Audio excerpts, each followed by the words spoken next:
ada nama mujahid mereka.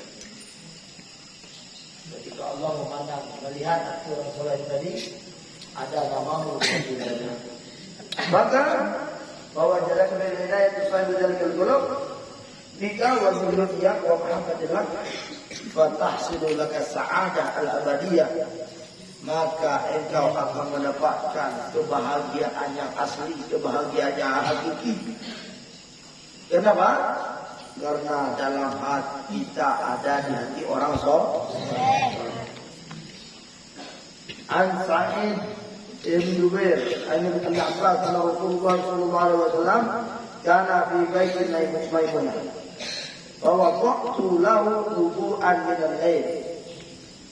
Fa qalat Maimunah wa du'a hadha laka ya Rasulullah Abdullah bin Abbas. Fa qala Allahumma faqihu fid-din wa 'allimhu ta'wil. Lihat, Maimunah ini, Sayyidina Abdullah bin Abbas ini adalah munaannya Sayyidatuna Maimunah.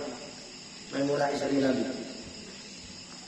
Pada waktu itu Rasulullah SAW di rumah Maimunah mengambil wudu. Ketika mengambil wudu, apa kata Maimunah? Ya Rasulullah, kalau engkau mau wudu, ini ada tempat wudu ya Rasulullah. Ini ada air, sudah diambil oleh Abdullah bin Abbas, Ibnu Abbas. Maka ketika itu Rasulullah senang dengan perbuatannya Abdullah bin, langsung Nabi mendoakan Allahumma faqihu fid-din wa 'allimhu ta'wil. Ya Allah, pahamkanlah dia dalam agama. Abdullah bin Abbas ini faqih, sahabat yang paling alim. Ya, kenapa? Berkat doanya Nabi Muhammad sallallahu alaihi wasallam. Doa apa? Nabi Muhammad senang. Pada waktu itu dia mengambil wudu, sudah disiapkan oleh Abdullah bin Abbas.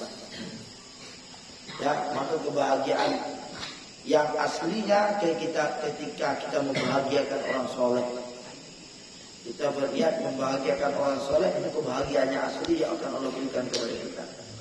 Maka Sayyidina Talha ini diceritakan dalam kitab Riyadhus Shalihin. Dia ini Sayyidina Talha setiap mau keluar Madinah ingin bersama Nabi, masuk Madinah ingin bersama Nabi. Kemana Nabi pergi, dia pergi. Pada waktu itu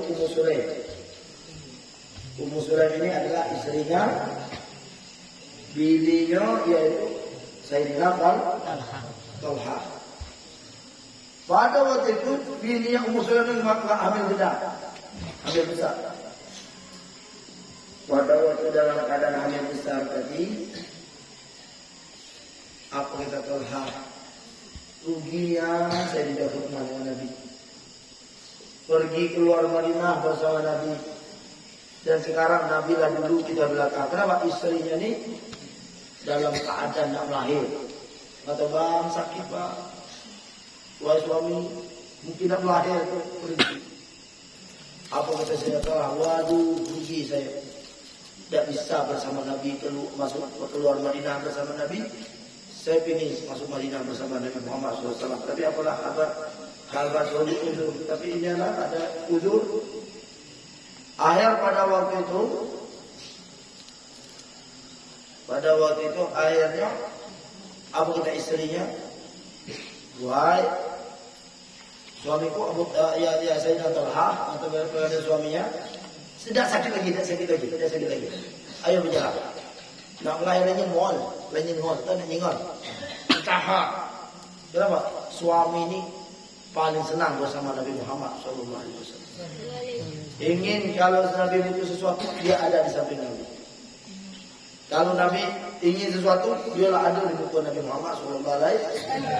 Karena suami istri ketika lihat suaminya begitu tulus, begitu cinta dengan Nabi Muhammad, dia ingin masuk Madinah bersama Nabi Muhammad, bagaimana keluar Madinah bersama Nabi Muhammad. Ketika mau melahir, dia katakan, suamiku tak sakit lagi, ayo berjalan. Sampailah di rumah, langsung keluar, lahir anak Ummu Sulaim. Ketika lahir anak Ummu Sulaim, Sayyidina Talha waktu itu pergi ke rumah Nabi. Sudah keluar, tahu-tahu anaknya kena lama ke sarungnya, itu ban dalam pecah, Dan keluar, ditahan. Ayo meninggal. Ketika keluar, tidak ada suara lagi. Apa ketemu dengan jangan dikasih tahu dengan suami saya. Biar saya sendiri yang ngasih tahu. Biar saya sendiri yang ngasih tahu. Sampailah ketika itu, ya, singkat cerita, dia berhias lain sebagainya untuk biar suaminya datang, kasih makan banyak, menyenangkan suaminya.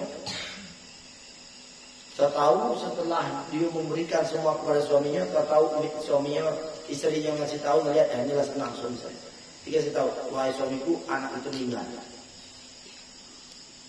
Kata Abu Sayyidina Talha, kenapa kau baru kasih tahu meninggal? Melapor perkara ini kepada Nabi. Nabi tahu ini perempuan cinta kepada Nabi Muhammad SAW. Cinta kepada Nabi Muhammad SAW.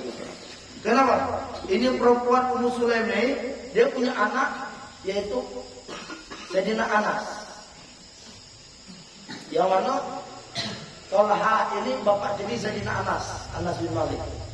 Umur 10 tahun diserahkan kepada Nabi.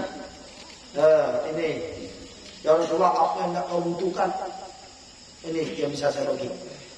Apa yang kau nak dari manfaat dari anak saya, ambil pakai. Akhir apa? Kata Nabi Muhammad, wahai Talha, nanti akan lahir anak kau. Akhir berkat emak dan Talha yang cinta dengan Nabi, yang ingin setiap saat membahagiakan Nabi, setiap saat ingin berkhidmah kepada Nabi, sampai Ummu Sulaim menyerahkan anaknya, cuma satu-satu hartanya, Anas, Sayyidina Anas, diserahkan umur 10 tahun. Ya Rasulullah, ini apa punya kau butuhkan? Nah suruh cuci siap. Nah suruh kerja, siap kerja, umur 10 tahun. Apa yang kau nak, pakailah. Ini anak saya wakafkan kepada engkau. Akhir apa? Kata Ummu Sulaim, wallah demi Allah, seluruh anak saya semua hafal Al-Quran. Dan ajibnya Ummu Sulaim belum pernah menyusu anaknya, belum pernah mau ngasih menyusu anaknya, kecuali mulut anaknya sudah dimasuk air ludah Nabi Muhammad SAW. Di tahniyah, di gigi korma, belum sampai usia balik semuanya sudah hafal Al-Quran semua anak. Ini berkenapa khidmah dengan Nabi Muhammad SAW, cinta pada Nabi Muhammad. Kenapa? Tidak akan masuk air ludah siapapun kecuali air ludahnya Nabi Muhammad SAW. Maka sampai di kota Paris pada saat ini, Masya Allah, saya melihat sendiri anak-anak abang baru lahir, itulah dibawa kepada hari kemarin. Kenapa? Tidak mau kasih makanan apapun kecuali makanan masuk dari mulut orang yang selalu ingat Allah.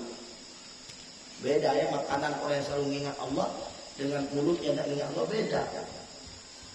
Maka di kota Tarif jangan heran, yang kecil-kecil itu udah hafal, ya, Zubat itu udah banyak hafal.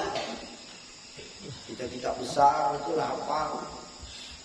Kenapa? Mereka ini masih mengikuti bagaimana cintanya Ummu Sulaim kepada Nabi Muhammad SAW. Dia akan pernah memasukkan ke dalam mulut anaknya kecuali sudah dimasuk oleh orang soleh. Mulut kita ini belum sapu ada kali. Mulut bukan bungkok. Ada bungkok lagi. Akhir baru 7 tahun kagak ada bungkok. Alhamdulillah. Maka Abdullah bin Abbas ini fakih alim didoakan Nabi. Kenapa? Nabi Muhammad senang dia ngambil air wudhu Nabi Muhammad. Maka kalau kita membuat orang soleh, hati orang soleh bahagia, nanti akan janda anak kita jadi orang soleh. Ya.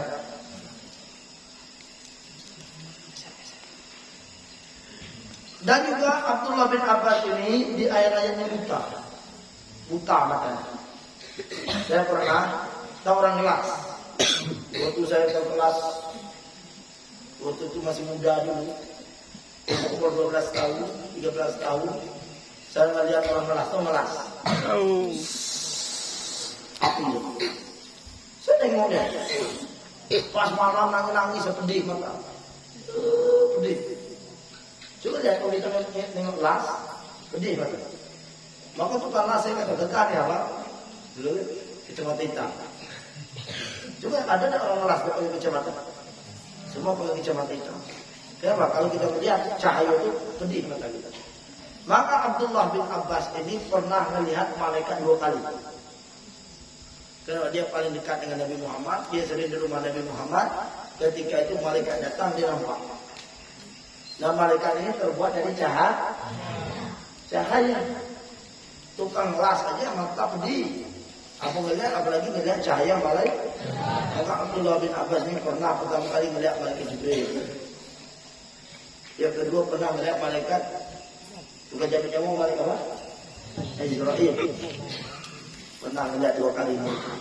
Maka di akhir ayatnya buta. Setiap orang melihat malaikat pasti buta. Kecuali Sayyidina Muhammad SAW, para nabi yang lain. Ya, kalau manusia biasa pasti buta. Wala Rabi'ah bin Ka'ab al-Aslami untuk abiku ma'a Rasulullah SAW fa'ataituhu biwudu'ihi wa hajati maqala lisan wa qultu as'aluka murafaqataka fil jannah qala awwal dzalik qultu huwa dzaka qala fa'inni ala nafsika bi kasratis sujud. Sayyidina Rubai'ah bin Ka'ab ini, dia setiap Nabi mau keluar rumah mengambil wudhu, dia sudah diakan air. Dia harus keluar air. Dan apapun hajat, dia di rumah Nabi. Wahai Rubai'ah kenapa kau di sini? Di situ, ya Rasulullah, kalau kau buka rumah, kau buka pintu, kalau ada hajat, biar saya berjauh Rasulullah. Itu saya nunggu di rumah Nabi. Kalau Nabi ada hajat, dia yang mengajar pertama kali. Nabi tawar, wahai ya Rabi'ah, kau ingin apa? Minta. Biasa doakan. Apa? Ya Rasulullah, nggak minta nanti di surga bersama engkau Rasulullah. Yang lain. Itulah yang Rasulullah saya ingin di surga bersama engkau Rasulullah. Yang lain, saya kuatlah Rasulullah. Pemikiran saya bagaimana saya duduk bersama engkau di surga bersama engkau ya Rasulullah. Akhirnya kata Nabi, saya kasih cara biar kau bersama saya. Wah ini ala nafsika bi kasratus sujud kau, saya minta tolong kau perbanyaklah sujud, banyak sujud. Bi kasratus sujud. Kalau kau banyak sujud, insyaallah kau bersama saya. Maksud perbanyak sholat, banyak sholat, dari sholat sunnah lain sebagainya. Walat Ummu Anas diceritakan oleh Ummu Anas Abu Nabi Malik sahabat dari Ummu Ummu Muslim. Ya Rasulullah, waidimuk Anas ad'ullah lahu faqala. Kata ya Rasulullah, ini anak saya suruh khidmah dengan engkau. Khidmah dengan engkau. Doakan ya Rasulullah. Didoakan Allahumma athir maluhu wa waladahu wajwal umrahu wal firzanbahu. Ya Allah, banyakkanlah hartanya, kayalah anak kau. Ya, banyak hartanya, waladahu, banyak anaknya, banyak anak, banyak ketok. Wajwal umrahu, dan banyak umurnya, wal firzanbahu, dan ampun dosanya. Wa yurwi badal al-akhirat wa dakhul jannah qala Anas radhiyallahu anhu Ruzibtu min sulbi siwa waladin walada mi'ata wa khamsina isrin mi'atan wa khamsatan wa isrina au dhukura wala yarjud illa ibnatain alama kid. Kata Sayyidina Anas, berkah doa Nabi, saya kecil di doa Nabi, mak yang ada Rasulullah ini, anak saya, buatlah pakailah untuk hikmah pada engkau. Apa yang kau suruh ya Rasulullah? Tapi minta saya berdoa ya Rasulullah. Kata Nabi, banyaklah hartanya, banyaklah anaknya, ya terus banyak umurnya dan ampun dosanya. Kata Sayyidina Allah, wallah, anak saya jumlah semua yang laki-laki, yaitu 100, Hamsah wa Isrin. 125 laki-laki anak saya. Anak jantannya 125. Ya. 125 orang anak laki-laki Sayyidina Anas. Apa Sayyidina Anas kuat? Tidak, karena berkat doa Nabi Muhammad sallallahu alaihi wasallam. Walam yursil illa ibnatain, dan 2 orang anak perempuan. 125 anak laki-laki dan 2 orang anak perempuan. Ya.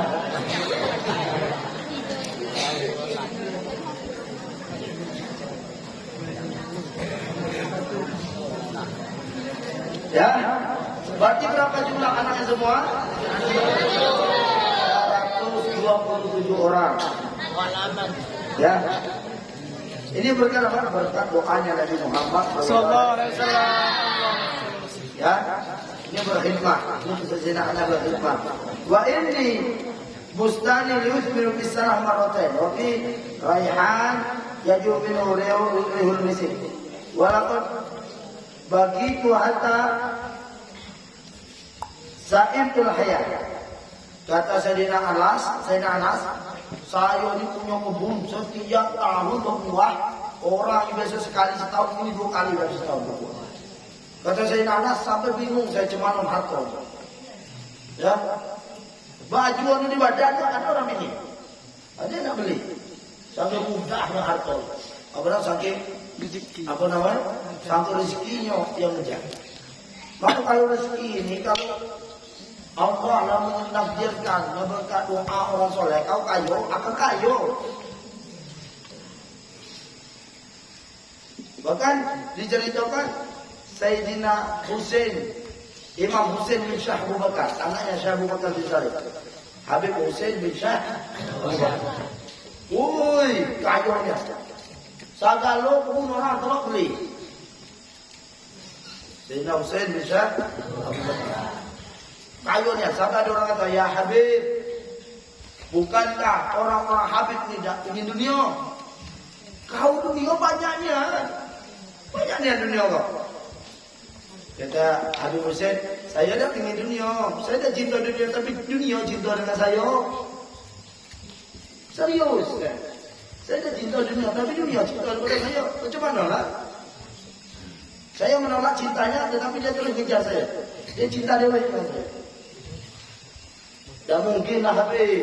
Kalau kau dah percaya, cuba tengok macam mana dunia mengejar saya. Saya tak mau mengejar dia. Kalau cinta dewa ni apa nama? Bahasa anak muda. Lautan keseberangan. Gunung keseberangan. Ya, Gunung aku dah. saya tak cinta dengan dunia, tapi dunia cinta dengan saya. Saya bingung.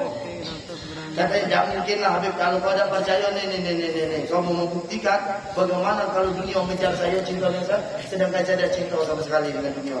Cuma mak, saya nak nanya, negara yang paling bagus kormanya, paling banyak kormanya, paling terkenal, apa namanya, kebun yang paling bagus, paling istimewa, korma paling tinggi apa di mana? Di Syam ya, Habib. Di Syam. Oke. Itu tengok. Kalau nak tengok cinta dunia dengan saya, sedangkan saya tidak cinta dengan dunia. Emak itu korma musuh. Kambing dia nak makan. Korma musuh kok kambing tidak mau makan. Sekarang tolong kau bawa 1 ember ni, korma ni bawa ke negeri Syam. Jagalkan, jualkan. Ya Habib, jangan mama yang mempermalukan saya, Habib. Di negeri Syam itu korma bagus, masa Habib bawa korma musuh. Korma paling bagus di negeri Yaman, belum tahu lah di Syam ya Habib. Cobalah, kita kan membuktikan dunia cinta dengan saya, saya cinta dengan dunia. Saya ada jatuh cinta kepada dia, tapi dia selalu mengejar saya. Coba bawa. Ya Habib, nyampe saya baik pergi ke situ, Habib. Habib Husain. Tak bawa. Coba lihat, kita buktikan siapa yang cinta, saya atau dia. Dibawa korma musuh ke negeri Syam. Ketika dibawa ke tengah jalan, Habib ini majnun. Masa dia jual korma musuh di negara yang paling bagus kormanya? Jeduk namanya. Mama ini bikin malu saja. Tahu-tahu pas nyampe di situ, ternyata di negara Syam ini ada penyakit nama wabah Ko'un, atau disebut dengan kini yaitu Corona. Mikrona. Bahkan sekarang ini zaman corona ini saya melihat orang Jambi ada 2 orang. Satu orang nama Siti Karona, yang kedua Muhammad Karona. Tabarukan lahir di Masjid Karona. Ada di Facebook saya lihat. Ada orang Jambi ya kena tabarukan dengan Karona, dibuatlah Muhammad Karona. Ini waktu itu di negeri Syam ini ada penyakit Corona. penyakit nular. Mati satu keluarga, mati ini. Tak tahu sampai di negeri Syam, orang yang kena tidak mau makan dan selera makan, kau nengok dari adatnya 5 menit lagi mati. Tahu-tahu dia ingin tolong saya cari kurma, saya ingin kurma. Kurma mana lagi bu? Apa? Nak kata orang tua, kurma mana lagi yang kau inginkan? Kurma yang bagus-bagus gitu, saya tidak mau kurma bagus. Coba kau cari kurma yang busuk. Wah, mana ada di negeri ini kurma busuk? Kurma busuk dibuang, tak tahu pergi ke pasar. Nampak kurma busuk, diambil sedikit, dibeli sedikit. Tak tahu pas makan langsung sehat. Langsung kuat makan, langsung segar.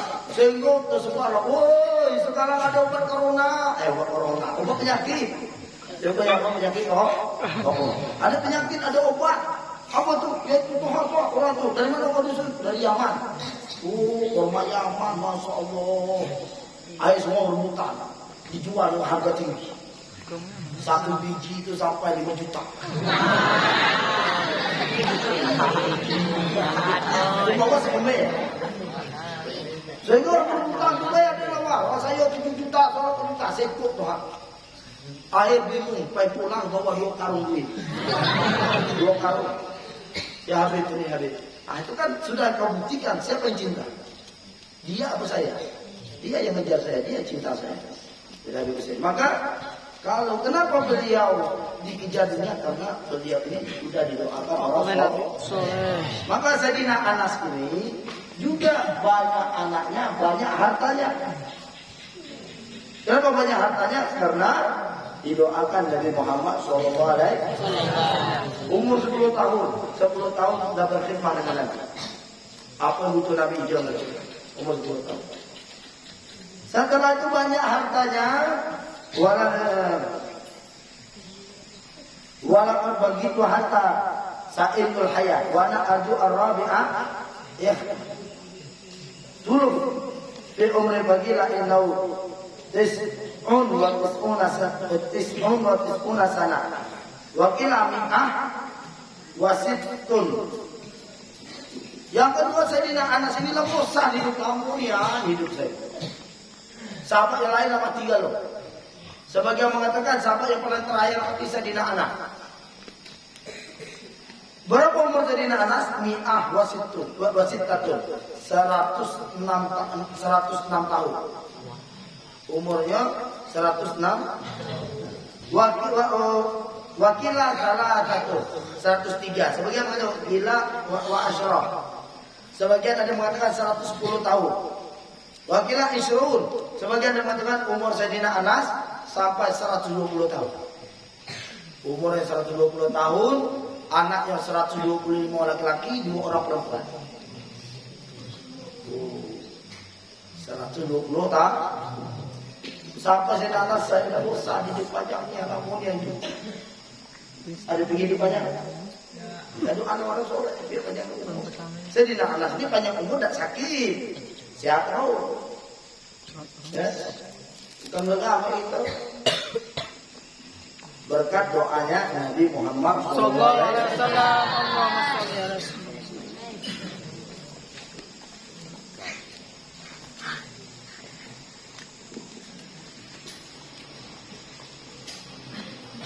Kemarin itu apa kemarin?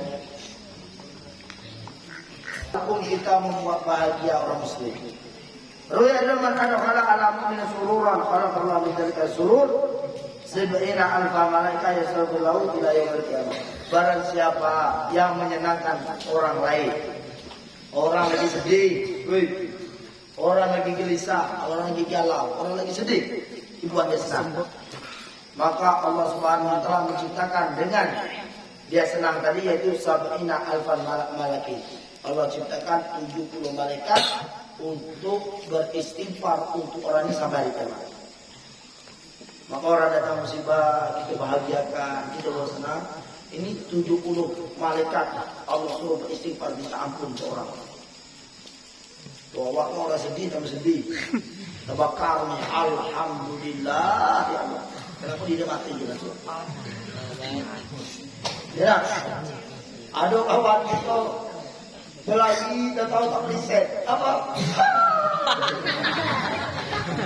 Riset dulu. Macam mana nak Allah suruh malaikat 70 untuk beristighfar? Ada satu kawan yang berjalan, sudah.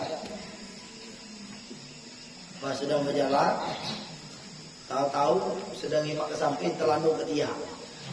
Cetak. Pening dah. Kayaknya ditolong dulu dah, gelah dulu.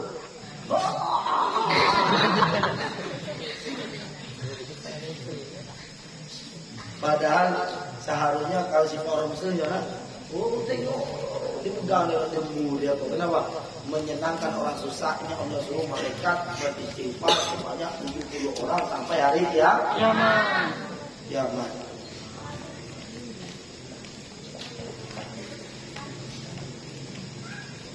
Waliya anak Abi Dunya Azina Ja'far bin Muhammad bin Abi Al-Jaddi radhiyallahu ta'ala anhu anna Nabi sallallahu alaihi wasallam ma min mu'min adkhal ala mu'min sururan ila khalaqallah bidzalika malakan ya'budullah wa yamdahu wa yumajjidahu wa yuwahhidahu fa idza tara al-mu'min fi lahdihi ja'a sururul ladzi adkhalu alaihi fa yaqulu lahu amma ta'rifuni fa yaqulu man anta fa ana sururul ladzi adkhalu ala fulana ana al-yawm unisu wajhika wa alqaituka hujjatuka wa atbatuka bi qawli nabi ashhadu bika masyadal qiyamah wa ashfa'laka bika wa urika manzila fil jannah. Orang yang membuat orang lain bahagia. Perhatikan deh. Orang susah kita buat dia senang. Orang yang pada menghibur orang susah. Orang lagi susah terhibur. Maka orang yang menghibur orang yang susah, orang lagi sedih, Allah Subhanahu wa taala ciptakan satu makhluk. Apa makhluk ini? Ketika dia meninggal nanti, dia datang. Pelan, langsung terjun. Siapa orang yang gagah, yang elok, saya Allah ciptakan untuk hibur kau. Maka orang yang sering membuat orang bahagia nanti dikuburin galak senyum, galak gelap. Siapa yang galak membahagiakan orang, kaget Allah ciptakan, ketika dikuburnya dia datang. Siapa yang jawab? Saya makhluk yang Allah ciptakan ketika kau membuat orang lain susah, terhibur bahagia antara kau. Saya ini orangnya. Dan sekarang Allah suruh saya ganti-gantian. Karena kalau pernah membuat orang bahagia dan Allah suruhkan saya untuk menghibur kau, membuat kau bahagia. Maka mulai hari itu tersenyum sampai hari kiamat. Orang ini selalu tersenyum bahagia. Ngadah awak terus. Sampai hari kiamat. Dan kalau dikatakan wa ashfa'laka min rabbik, dan Allah suruhkan saya mensyafaatkan engkau di hari kiamat nanti masuk surga disebabkan dapat syafaat antara membuat orang lain bahagia. Orang sedih dimulai jadi bahagia, lantaran itu Allah berikan disuruhkan untuk memberi syafaat untuk mengantarkan sampai masuk surga. Sampai masuk surga. Jabrul khawatir muslim afdal min salati min jawfil Ka'bah. La haula wala quwwata. Saya melihat sering sekali melihat habaib, masyayikh, orang Tarim, orang Yaman khususnya. Kemarin kamu pernah kenal Habib Aiman. Habib Aiman ini waktu capeknya acara selesai lebih kurang jam 11 malam. Ketika itu saya ngantuk. Ada orang ajak ke rumah, ya Habib saya udah siap hidangan makanan. Habib udah kenyang nih, makan pada malam itu 3 kali. Kita ditawar makan, terus diajak makan pula. Abu Tabib. Kata saya, jabul khatir. Kita membuat orang lain senang supaya orang tidak susah, tidak kecewa. Ini Allah Subhanahu wa taala dikatakan bahwasanya lebih afdal daripada orang sholat di tengah malam di tengah Ka'bah. Sholat di dalam Ka'bah, orang sholat dalam Ka'bah itu, tengah Ka'bah itu jauh lebih afdal daripada jangan membuat orang kecewa. Ayo kita berdoa jabul khatir supaya orang ini enggak kecewa. Ya udah kita ke rumah. Ya udah ke rumah Habib. Sampai jam berapa? Lebih kurang sampai 1:30 di rumah orang. Makan. Padahal udah kenyang. Setelah itu Masya Allah enak makanannya. Saya udah ada mau muntah makan. Insya Allah enak rumah ini mudah-mudahan Allah jadikan nur orang soleh. Allah berkahkan rezekinya. Didoakan banyak. Kenapa? Kita membuat orang lain supaya tidak kecewa. Ini lebih afdal daripada kita sholat di tengah Ka'bah. Maka beliau kata, "Oras jabul khawatir." Sudah orang yang tidak kecewa kita berangkat. Gila orang yang kecewa. Pernah juga ini wallah. Waktu itu saya dalam satu majelis ada orang nyuruh saya terjemah. Kasih tahu dengan Habib. Saya ingin sal mahal ya, saya pingin lihat sal Habib itu dulu. Sal mahal. Ada orang yang minta tasbih. Sudah, saya pingin gantian, tukaran tasbih ini dengan sal Habib. Lah lolos apa nama? Tasbih 5.000 tukar sal 5.000. Dan hati saya pingin dolar. Minta tukaran. Setelah itu saya melihat Habib itu cuma ada satu-satu nisa. Waktu itu. Kalau di situ dua minta. Wah. Ketika salam elok ini, saya ubah. Habib, ini orang minta berkah, minta ditawar tasbih juga berkah. Dia zikir terus. Ayo ditawar Habib. Ayo dibaca aja. Dikasih. Mau dikasih orang itu masih nunjuk sal itu.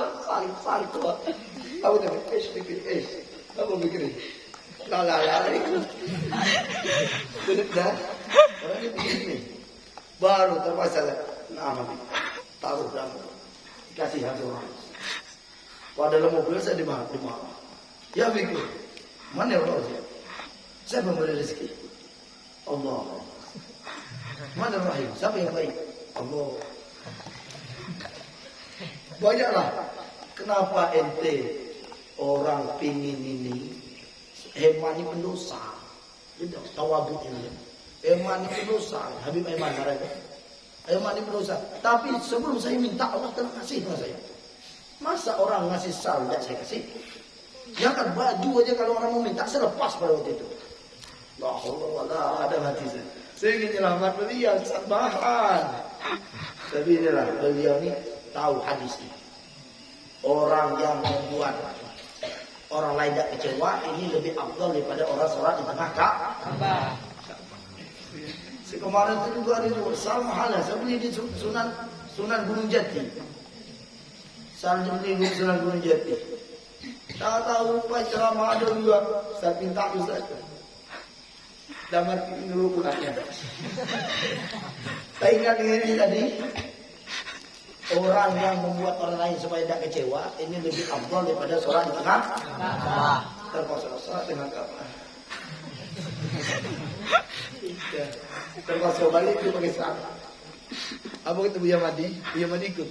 Maku esok kalau ceramah dia bayar ke salgi. Ini masih apa? Seperti ini orang saleh. Para habaib saya tidak mau ngecewa orang lain, walaupun memberi apa yang bagi dia saya. Dalam hati saya ingin doa dulu. Saya ngawani beliau 4 hari dan dikasih sah. Ini baru ketemu udah minta sah. Nah, tapi beliau tahu bahwasanya membuat orang lain tidak kecewa ini lebih afdal daripada sholat di tengah Ka'bah. Mudah-mudahan Allah Subhanahu wa taala berikan kita kekuatan untuk selalu membahagiakan saudara-saudara kita dan mengecewakan orang lain. Allah berikan kita kekuatan zahir atau batinan dan mudah-mudahan kita bisa ittiba masyayikh, masyayikhna, kita bisa ikut para guru kita. Mudah-mudahan Allah Subhanahu wa taala berikan kita tantangan